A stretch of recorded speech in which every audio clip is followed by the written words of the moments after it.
Сәлем Қазақстан, сіздермен Нұржан Оспан. Аздап ауырып қалып, соңғы жаңалықтармен бөлісе алмай қалдық. Оның үстіне демалыс күндері де келіп қалған екен. Демалыс демекші, ештен кеш жақсы дейді ғой. Тәуелсіз еліміздің тұңғыш президенті күні құтты болсын. Жалпы Инстаграм және ғаламтор қолданушылары соңғы күндері екіге бөлініп, бірі президент күнін тойласа, енді бірі атышулы Айжан Байзақованың ұлының туған күнін тойлап жатыр. Бұндай ессіз әрекеттерге етіміз үйреніп бара жатқандай ма? Қалай өзі? Денсаулық сақтау министрлігінің қыз балаларға 16 жастан бастап ата-анасының келісімін алмай-ақ жасанды түсік жасатуды заңдастыруды ұсынды. Бұл жайында денсаулық сақтау министрінің орынбасары Ләззат Ақтаева мәлім еткен болатын. Не дейміз? Бізге жетпеген сол еді ғой. Тіпті мектепте тегін мүшеқап таратуға да жеттік. Бұрын мүшеқапты мектепте көрмек түгіл атын атауға ұялатын едік. Ал енді мұғалім өзі әкеп тегін бергені қалай кетті? Дамыған елдер қатарына кіреміз дейміз. Ал мұндай даму бізге керек пе?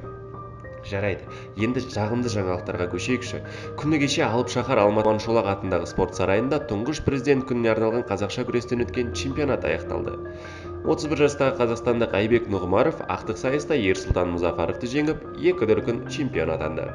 Спорт әлемінің тағы бір керемет жаңалығы Дамир Исмағұлов есімді қазақтың қара баласы UFC ұйымында өткізген бірінші жекпе-жегінде жеңімпаз атанды.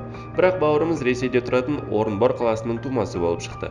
Дегенмен меніңше бұл бауырымыздың жеңісіне қуануға кедергі емес. Құтты болсын. Әзірге осы. Лайк басып, пікір жазып және арнамызға жазылуды ұмытпаңыздар.